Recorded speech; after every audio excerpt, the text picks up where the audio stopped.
Vedare tinokugamuchirai zvekare kune chimwe chirongwa pano paZim Facebook Secrets and Confessions. Tadzoka zvekare nemamwe mamessages. Regei tibva tapinda mumamessages edu tadzoka takakubatirai message yedu yekutanga yakamira sekudai so. Manzi mukomanashi ndiri kukumbirawo kuti munge muchindiposterawo nyaya yangu. Inini mukoma ndiri kutsvakawo advice. I am a very violent man.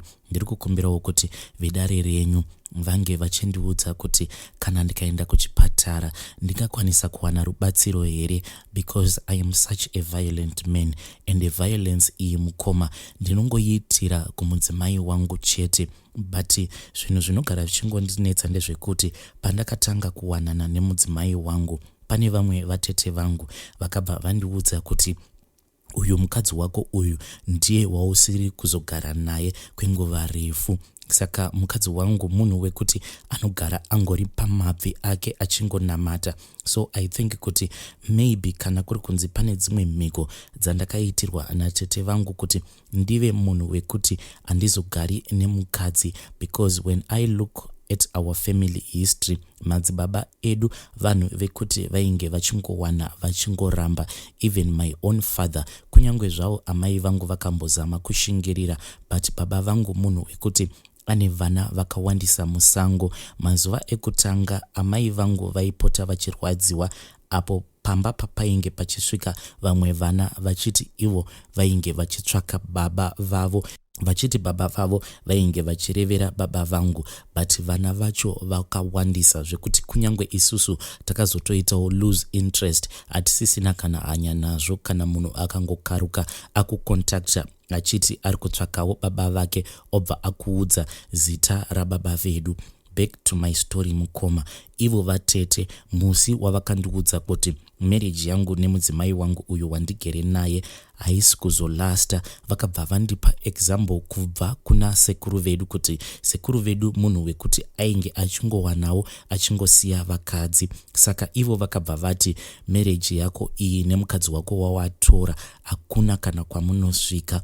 But now me and my wife tatova ne about 9 years tiri tose, ende tete ava pose pavanouya kuzotishanyira kana kuti pose patinoenda kumusha kuZimbabwe tichiti tiri kuendawo kunoona hama neshamwari, kana tikangoenda kumba kwavo, mukutaura kwavo ivo tete ava havana kana musi umwe zvavo wavanomborumbidza mudzimai wangu, vanenge vachingomushora. Ende pavaroora vavo vose mudzimai wangu ndiye munhu wavakanyanyisa kumaka. Ende handichazivi kuti violence yose iyi yandinopota ndichiitira mudzimai wangu kuti zvine mhepo mukati here, kana kuti inini nditori nechimwe chirwere chekuti ndinofanira kuenda kuchipatara kuti ndipiwewo medication, because each and every time zvazvinoita ndezvekuti kana ndabva mukushungurudza mudzimai wangu ndinobva ndatonzwa mwoyo wangu uchiita kutsemuka kuti asi mudzimai wangu ko chandamurovera chimbori chii,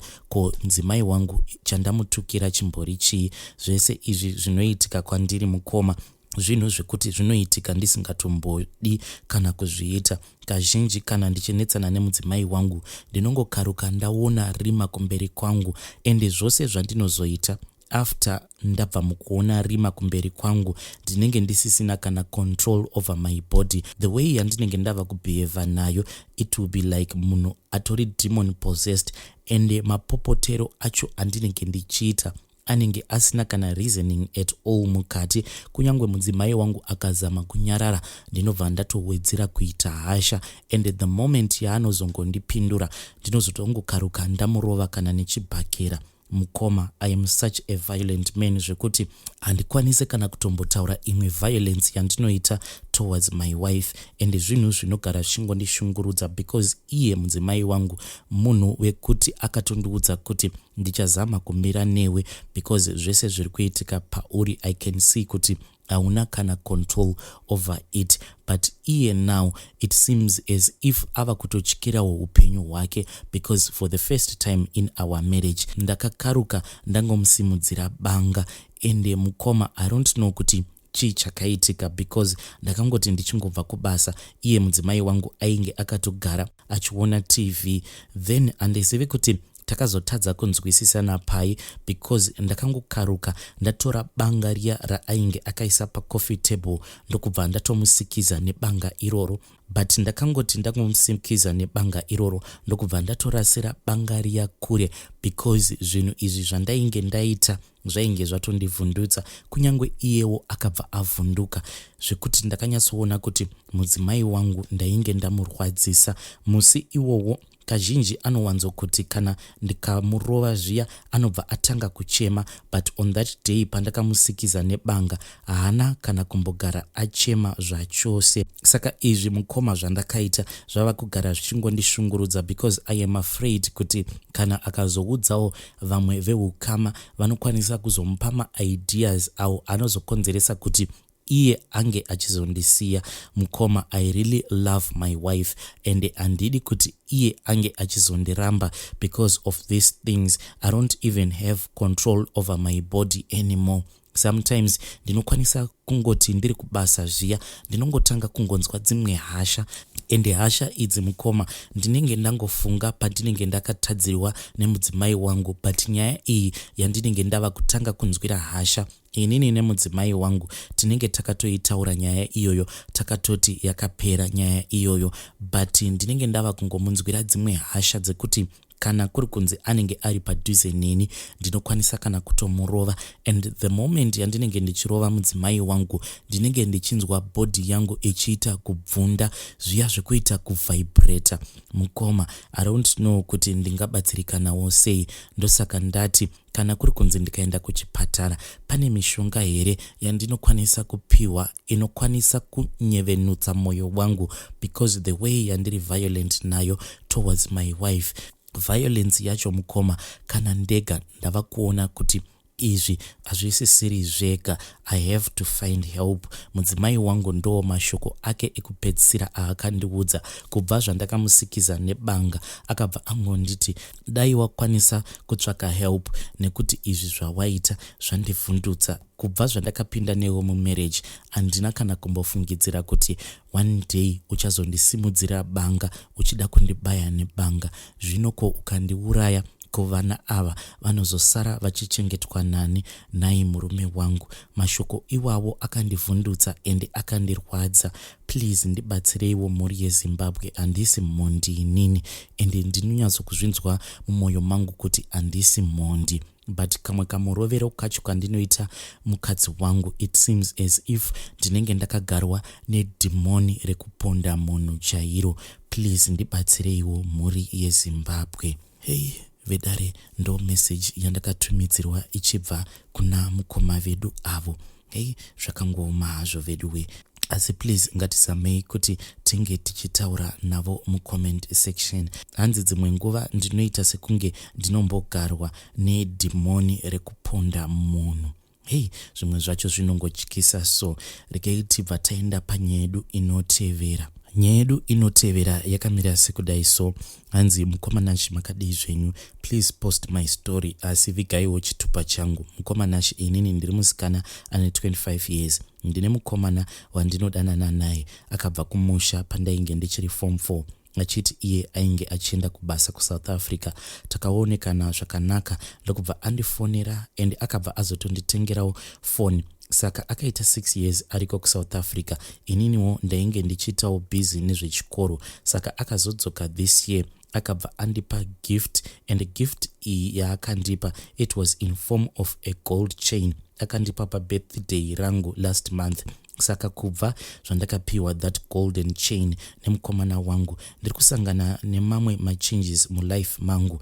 Ndakuita wet mumagumbeze and I can't even stop myself. I don't know kuti is it normal mukoma nemakore awo andava nawo kuti all of a sudden ndingotanga kungoitira wet mumagumbeze, and kazhinji kacho amai vangu vanoti kana ndaita wet mumagumbeze kudaro vanobva vatanga kupopota vakamira pachivanze, and this whole situation it is very embarrassing because all of our neighbors vava kutoziva kuti kana vakaona pamba pedu pakayanikwa magumbeze ndinenge ndaitira wet mumagumbeze. Sometimes ndinogona kungoita sometimes ndinokwanisa kungoita mwedzi wose ndichienda kumaperiod. Mukomana she ndiri kushungurudzika, handichazivi kuti mukomana uyu ainge akazvironga here kundishandisa. Handichazivi kuti ndakaitiswa mamoney rituals here kana kuti gift iyi akaipiwa nasomeone mukusaziva. Ndakada kumbomubvunza, iye akabva andipindura kuti hauchadi magifts anobva kwandiri.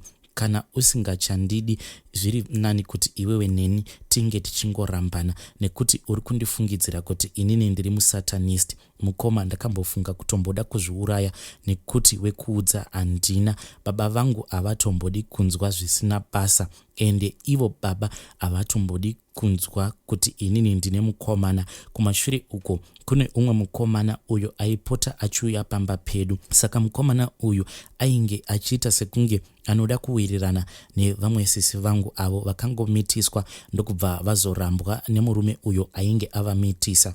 Saka sisi vangu ivavo nanhasi uno vagere pamba pevabereki vedu. Saka iye mukomana uyu ainge achida kuwirirana nasisi vangu ivavo so that akwanise kuzowana access kwandiri. Saka ivo sisi handizivi kuti mukomana uyu vainge vachimudya mari here kana kuti chii chainge chichiitika, because vakabva vazotanga kundiudza kuti mukomana uyu aiva munhu aiva nekabasa kake kainge kakanaka ende mukomana uyu ainge achindida. But sisi ndakabva ndavaudza kuti no, inini ndainge ndiine mukomana wangu uyo ainge ari kuSouth Africa. Saka I didn't want to double cross mukomana wangu uyo wekuSouth Africa. But baba pavakazozviziva kuti pane umwe mukomana uyo aipota achiuya pamba ende mukomana uyo ainge achindipfimba, baba vakabva vatanga kundirova. Even though ndainge ndichivaudza kuti mukomana uyu handina kana one day randakambogara naye pasi tichitaura nyaya dzerudo, but for the fact yekuti mukomana iyeye ainge achingouya pamba, baba vakabva vatitora inini nasisi ndokubva vatanga kutirova vachiti why mainge muchitolerata munhu uyu ainge achiuya pano pamba, it means kuti munhu uyu munozivana naye. Saka baba vangu munhu wekuti he is very strict. Ndinototya kana kutoudza amai because I know kuti chese chandinenge ndaudza amai, ivo amai vanobva vamhanyirira vobva vanoudza baba vasati vakwanisa kana kumbogara neni pasi kuti vange vachinzwisisa kuti what is happening to me. Mukoma, maendero acho andinoita kumaperiods zvazvinongoita ndezvekuti ndinokwanisa kungorota mukomana wangu pari zvino iye akadzokera kuSouth Africa. Iye achidzokera kuSouth Africa akangosiya andiudza kuti hakuna umwe munhu achazokuita mukadzi, inini ndini ndichazova murume wako. And I was okay with that thing because mukomana wangu ndinomuda. Iyewo anoti kuSouth Africa kwaari ikoko he is very faithful to me, and I think kuti he is very faithful because sometimes anokwanisa kana kungondifonera pakati peusiku obva ati muka ndikurakidze kuti mumba mandiri handina kana umwe munhukadzi. Saka nguva dzedu zhinji tinenge tichingoita mavideo calls, iye anenge achidawo kuona kuti handina umwe murume kana kuti mukomana wandiri kudanana naye. Iyewo anenge achida kuprova a point kwandiri kuti haana umwe mukadzi waari kudanana naye. Ndakatombomubvunza kuti why is it unombondisiya ndobva ndambotanga ndarara then unozomirira kana dzava 2 am.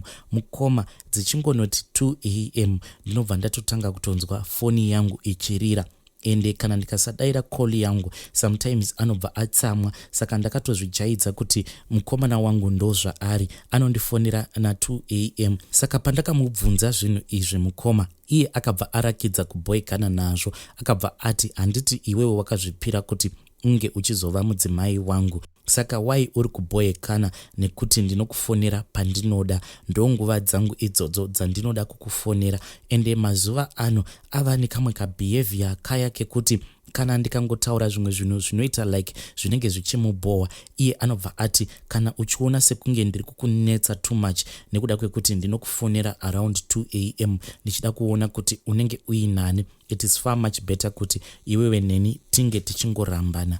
But nesituation yangu iye mukoma, ndava kutya kuti kana mukomana wangu uyu akandiramba zvino ndinozodiwa nani, because ndiri munhu wekuti ndava kungogara ndichingoenda kumaperiods. Iye mukomana wangu ndakamuzivisa kuti kubva zvawakabva kuno kuZimbabwe ndava kungogara ndichingoenda kumaperiods. Iye akabva ati ndo zvakatonaka izvozvo because I know kuti hapana paunozomboita bonde neumwe munhurume, because kana uri kumaperiods ungaita zvivindi here zvekuita sex neumwe munhu. Iye akabva atosenda zvima-emoji achirakidza kuti he is very happy. Hanzi I am happy because I know kuti zvinhu zvangu zvakachengetedzeka zviri very safe. Mukoma, mashoko iwawo aakandiudza ekuti I am very happy kuti zvinhu zvangu zviri very safe nekuda kwekuti ndinogara ndichienda kumaperiods. Mashoko iwawo akandibata-bata. Saka vedare ndiri kukumbirawo kuti munge muchindipawo mazano nekundibatsirawo kuti mukomana uyu hapana here zvaakandiita paakauya kuno kuZimbabwe, hakuna kun'anga here kwaakaenda, or maybe ndisati ndasangana naye achindipa hembe idzo dzaainge achiti akandivigira achibva nadzo kuSouth Africa. Maybe hembe idzodzo dzainge dzakatogadzirwa kudhara ndokubva azondipa hembe dzakagadzirwa. Saka mukuzonopfeka hembe idzodzo dzaakandipa maybe dzainge dzakatogadzirwa kudhara, but chakaitawo kuti ndisambosuspecta it was hembe dzose dzaakauya nadzo dzainge dziri new one, and most of the things zvaakauya nazvo it was upon my request, because ndainge ndakamuudza kuti ange achinditsvakirawo matights, mapants akati simbei. Zvinhu izvozvo akauya nazvo zvichirakidza kuti zvainge zviri zvinyowani nehembewo. Zvinhu zvose izvi zvandiri kutaura mukoma, I don't have any evidence yekuti ndinokwanisa kuti mukomana wangu ndiye akandigadzira. Zvimwe kuda pane umwe munhu asiri kuda kuti ndinge ndichidanana nemukomana uyu handichazivewo. Please ndibatsireiwo muri yeZimbabwe. Kana kuine anokwanisa kundipawo ma-ideas ekuti ndikwanise kuapproacha amai vangu, I will be so thankful. Vedare ndo message yandakatumidzirwa nemwanasikana uyu. Hey, panochikisa ndepekuti hanzi ndakapa request kumukomana wangu kuti paanouya kuZimbabwe ange achinditengerawo matights nema-undergarments, because ndainge ndichida ma-undergarments nema-tights akati simbei. Saka mukomana wangu akabva auya nezvinhu izvozvo zvandainge ndamuudza kuti ange achinditengera. Zviri safe here izvi zvakaitwa nemwanasikana uyu, but kana uri murudo zvose zvaunenge uchingoita handiti unenge uchingozviudza kuti it is very safe. Asi please ngatimubatsireiwo mwanasikana uyu mucomment section. Vedare ndo mamessages andanga ndakakubatirai. Ngatisanganei zvekare mune zvimwe zvirongwa zvinotevera.